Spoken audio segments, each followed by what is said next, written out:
Hello，大家好，我係南雨山之戀，歡迎大家嚟到我嘅 channel。大家可以叫我做珊珊。呢一集呢，就想同大家介紹一下員工啦，即係角色們嘅一啲強度啊、技能啊，係啦。咁到底我哋喺困難或者極限嘅昆崙嘅噩夢模式，我哋到底會選擇咩角色呢？由主角開始先啦。小黃呢，就佢嘅技能呢，啱啱更新完之後呢，係有加強度嘅。咁我哋可以睇一睇下先啊。公告係啦。小黃就加強咗嘅，咁提高咗小黃嘅強力嘅掃描嘅嗰個時間啦，即係嗰個路線嘅時間。第二個就係走為上策，越靠近怪物嘅時候就會生效噶啦，咁就會提升嗰個移動嘅速度。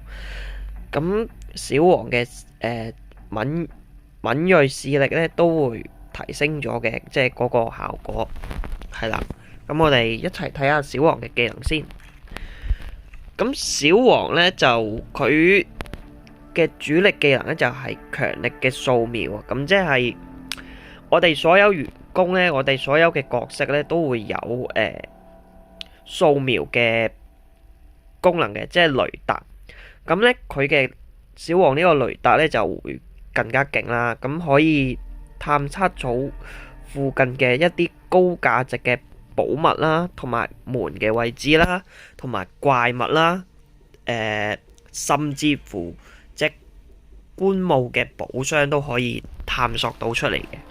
係啊，地下嗰啲金色寶物呢，即係可能我哋成日帶住過夜視嘅，唔係話喺地上，即係成日都可能咁留意到。但係小黃嘅呢個技能呢，係非常之有用嘅，可以探測到，係非常之精準嘅。咁走為上策呢，就係喺靠近怪物嘅時候呢，就可以減少嗰個消耗嘅耐力啦，同埋提高嘅速度。係啦，持續時間係5秒嘅，增加速度呢係15%。咁就能夠喺黑暗嘅環境中可以睇得更加清晰。小黃係作為新手同埋老手呢，其實都好適合用，亦都係一隻 T0角色嚟嘅。因為佢嘅技能真係無論老手、新手或中手又好，係一個 T0角嚟，但唔知點解好少人用。係啦，愛麗絲嘅角色呢，就扮演住一位醫生。咁佢就可以遠距離咁樣救人啦，即係有隊友即係死亡嘅時候可以救人，係啦，全地圖嘅。冷酷嘅時間係120秒嘅。咁就使用醫療嘅道具嘅時候啦，減少嗰個使用時間嘅。係啦，同埋可以幫隊友治療嗰個傷害啦。咁其實愛麗絲咧就係屬於 T3角嚟，因為愛麗絲真係除咗新手會用之外，其實一般情況都唔會用到愛麗絲嘅。係啦，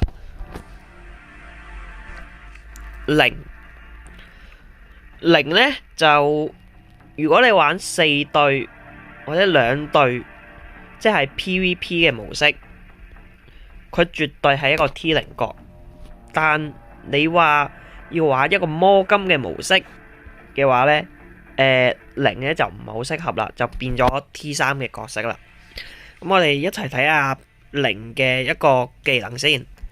零嘅技能呢，就可以增加個近戰嘅傷害啦，就增加嗰個衝刺嘅速度啦，減少個消耗力。咁同小黃嘅技能都有啲類似嘅，係不過就多咗個近戰嘅傷害。咁呢，第二個技能就係隱身嘅效果，咁佢又唔係真係話隱身嘅，咁佢嘅效果就係你俾怪物追嘅時候，可以喺怪物逃脫嘅機率就會提高咗嘅。咁就佢有長期嘅訓練啦，所以就減少來自怪物嘅嗰個傷害，咁樣可以減到30嘅，係啦。減少來自員工嘅傷害15%，減少來自怪物嘅傷害30%，係啦，都唔係好適合攞嚟做一個魔金嘅模式嘅，所以佢係 T3 角嚟嘅。好，阿念呢，佢有4個技能嘅，2個主動技，2個被動技。咁我哋先睇下被動技先。咁咧呢一個技能咧就喺高處跌落嚟啊，跌咗落嚟咧會增加嗰個移動嘅速度。咁佢呢個移動速度咧可以配合第2個主動技嘅，就係一個風嘅符啦，可以增加移動速度同埋跳落嚟嘅時候，同時避免墮落造成嘅傷害嘅。即係你任何嘅高處跌落嚟都唔會受傷嘅。咁第2個被動技啦，咁第2個被動技咧就係可以降低25% 負重。呢一個對阿念嚟講咧係絕對之優勢嘅一個被動技，係因為負重係會影響我哋角色嘅速度。係啦，冇錯，即係你攞得越重嘅嘢就越行得好慢嘅。即係你例如你現實生活中你攞啲好重嘅嘢，你都會攞得耐咗，你都會行得慢啦，係咪先？咁所以負重係會影響個速度嘅。但係呢個技能係非常之好嘅，可以降低25%。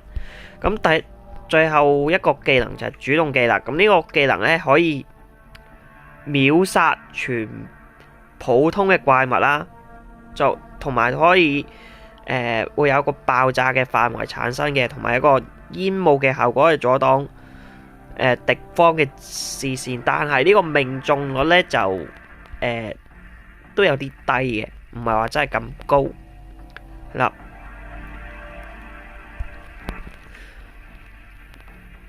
都係屬於 T3 角嚟嘅，阿念係。跟住逍遙咧同零都係一樣嘅，咁佢喺 PVP 模式咁都係絕對係T0嘅角色啦，係啦。咁就魔金咧就係 T3 噶啦。咁佢嘅第一招技咧，佢可以躲避怪物嘅傷害啦。如果你完美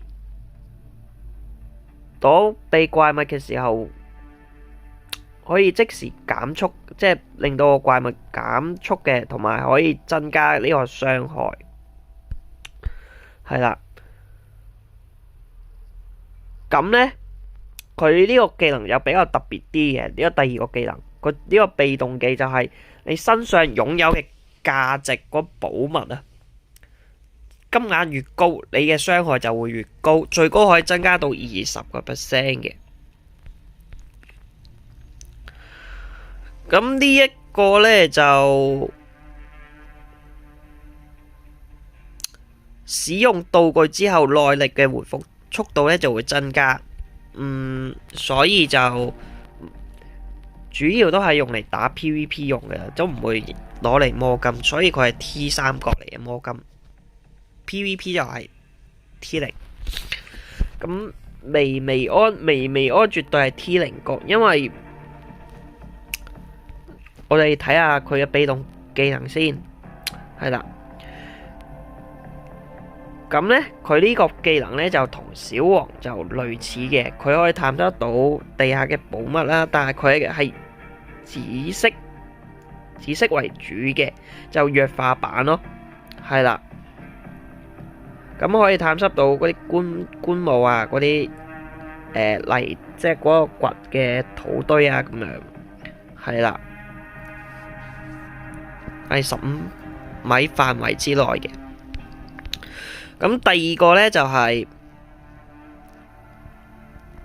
呢個非常之好嘅，就係怪物出現嘅時候咧，就會有一個預警嘅提示俾到阿薇薇安嘅。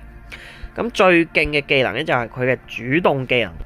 主動技能咧就係你開咗一個棺木，你只要唔喺個棺木，你開完之後你唔攞棺木任何嘅嘢，就可以重新再開多一次嘅棺木。本來你淨係可以開一次，但你而家係有咗呢個技能之後，你可以改變棺木嘅物品，係啦，即係可能一個玉扳指，你之後轉咗之後，可能開個金磚或者係更高價值嘅寶物出嚟嘅，係，所以佢一定係 T0 角。但如果棺木嘅物品俾人攞咗或者自己攞咗都好，你都唔可以再改變你原本第一次開嘅棺木嗰啲物品啦，係啦。咁墓靈兒咧，佢都算係一個 T0 角嚟嘅，係都比較多人玩嘅。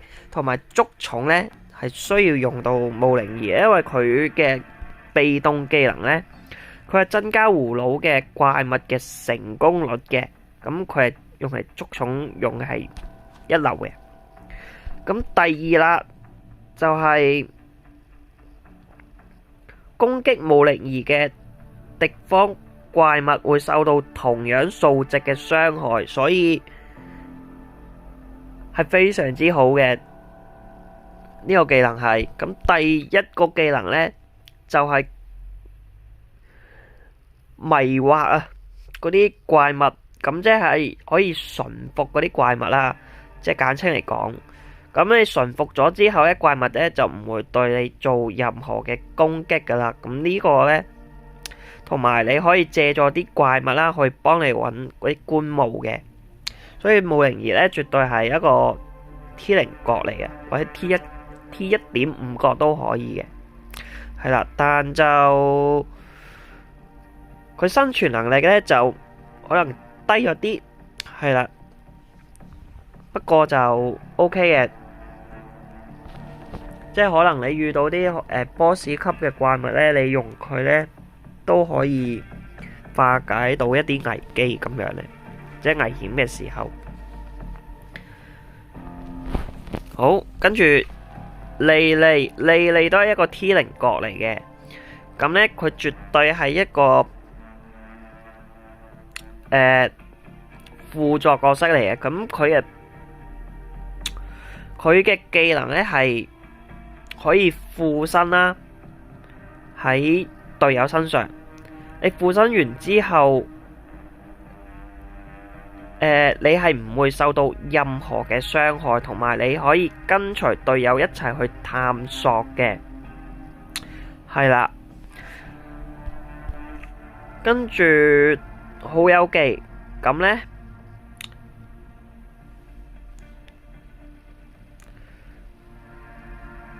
咁只要莉莉即係附身咗喺隊友身上嘅時候呢，就可以減少嗰個隊友嘅 CD 時間啦，同埋可以降低負重8%，同埋可以增加嗰個50%嘅速度嘅，同埋可以減少個消耗嘅時間。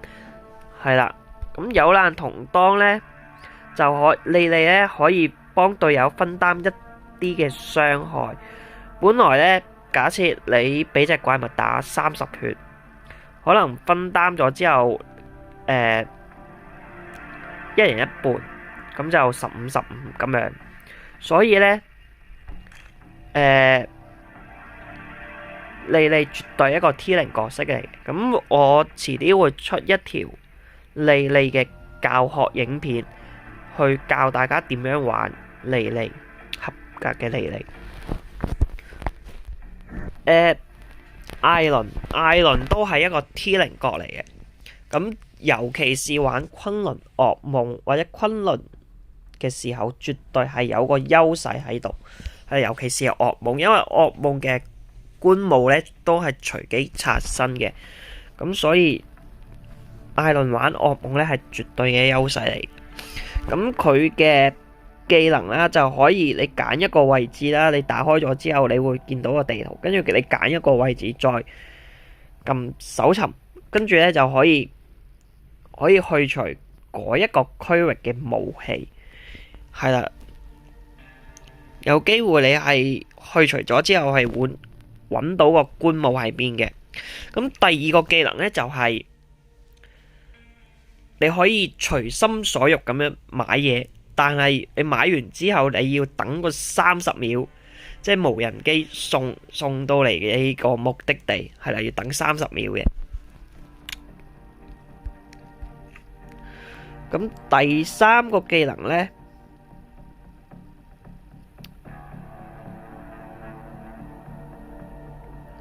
有一定嘅機率可以免除機關嘅傷害，免除嘅機率係50%，即係一半一半啦。即係可能你去到地刺啊，或者係嗰啲呢啲機關嘅時候，係啦，就會有機會係免除嘅傷害，即係打你係無傷嘅，係啦。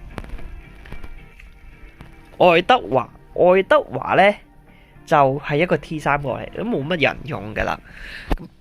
咁佢第一個呢，就有啲類似呢噴射背包嘅，咁佢就可以浮喺空中啦。咁啊之後飄嚟飄去，係啦，咁就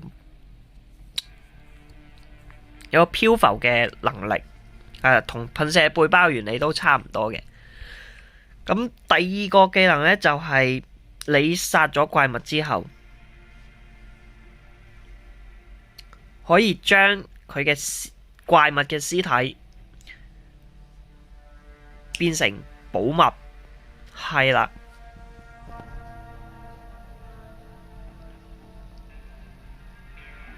咁如果你喺葫蘆放隻怪物出嚟，放隻怪物屍體出嚟嘅，係冇辦法即係用到呢個技能嘅。咁咧一定要咧係殺咗嗰啲野生嘅怪物之後，留咗屍體喺度，你先至可以用到呢個技能嘅。同埋我哋玩呢個遊戲玩觀霧為主，而唔係變怪物為主，所以就佢屬於係嗰個 T3角嚟嘅。咁就最後一個被動技就可以擊殺敵人啦，之後就可以回復一定嘅生命力嘅，係啦。難呢，好難鑑定佢係一個 T0 或者 T 幾個，我認為就係擺喺中間會最好嘅。佢 T2啦，因為佢嘅核心技能咧就係嗰個煉丹爐，咁咧佢可以放任何嘢入去煉都得嘅，但係煉出嚟嘅嘢咧有機會係一啲好高價值嘅寶物啦，亦都有機會可能你放啲好高價值嘅寶物入去煉，但係煉出嚟咧仲低價值過你回收嘅寶物出嚟。你有機會你擺啲即係破爛入去，然之後煉啲好高價值嘅出嚟，都有機會煉到。咁所以佢嘅技能咧係有少少特別嘅。咁咧，如果你受到傷害嘅時候，即係瀕臨死亡嘅時候咧，咁你嘅HP 嘅上限可以回到50血嘅，呢個係比其他角色咧係要多嘅。咁我哋其他角色咧，即係瀕臨死亡嘅時候，最多可以幫你回到20血，但係難咧係可以去到50嘅。咁咧難咧腳下，即係你移動緊嘅時候會留翻啲香氣啦。咁如果怪物踩到呢啲香氣嘅時候，就會降低怪物嘅速度嘅。好啦，新角色小滿咧就絕對係 PVP 嘅神角嚟嘅，係啦。佢一定係 T0角嚟噶。咁我哋提一提第一招主動技能。第一招主動技能就係你喺原位放一個標記，放完之後你可能受到傷害啦，你可能受到50血，佢係會延遲你嘅即係嗰個血量啦，回復嘅血量。然之後你同時撳多次呢個技能呢，你係可以翻到去原位啦，跟住回復翻你嗰一刻嘅生命值。例如你100血，你受到50血嘅時候，你本來得50，但係你用咗呢個技能之後，你回復翻去原位呢，之後可以回翻到100血嘅狀態。係啦，同時亦都會增加15% 嘅移動速度啦，持續時間係5秒嘅。咁放呢個標記嘅時間呢，最多只能夠存在喺30秒之內。你30秒之後一定要用噶啦，你唔用嘅話就會消失。咁冷酷時係80秒。咁第二個技能呢，佢係一個回潮時光倒流嘅技能，即係你可能去到12點啦，你最多可以回到30分鐘之前，即係可以幫你回到去11點半，即係本來係12點，回到去11點半，即係探索。簡單啲嚟講，就探索時間又變多咗嘅，係呢一個新角色。咁係啦，咁最後一個呢，就係小滿受到嘅啱啱都講咗啦。咁佢受到嘅傷害部分呢，係將會延遲結算嘅，即係配合翻第一個技能去使用嘅。咁佢嘅魔金嘅都有一定嘅強度，係啦，佢開寶藏房係一定嘅優勢，因為你可以攞完龍珠之前呢，你去咗寶藏房放一個標記，跟住去到龍珠房呢，你再攞完龍珠之後再撳翻招標記嗰個技能之後呢，直接翻到去寶藏房直接開啟嘅。係呢個係任何個星都做唔到，得小滿先可以做到，所以小滿係有一定嘅強度喺度。咁所以小滿係PVP 係 T0，魔金嘅話我俾佢 T1，你用得好就 T1，你用得唔好就 T3，係啦。所以小滿呢係都幾吃技能嘅一個角色嚟嘅。咁呢我自己呢就多數都係玩薇薇安為主嘅。有陣時呢都會玩莉莉，係啦。咁就下一條片呢我會拍莉莉嘅教學片啦，教大家點樣玩一個合格嘅莉莉出嚟。因為莉莉呢個角色你要做得好，先至會有大佬帶你去吃金嘅，係啦。因為其實莉莉呢個角色咧，算係一個躺平嘅角色嚟嘅，真係係啦。咁佢嘅作用其實就係一個背包客嚟，咁就係幫大佬攞嘢，係啦。攞完之後就翻上車提交噶啦。好，呢條片就去到呢度先啦。咁下一條片嚟見啦。大家中意嘅俾翻個 like、訂閱、讚好、share 俾更多嘅朋友睇啦。多謝支持，下條片見，拜拜。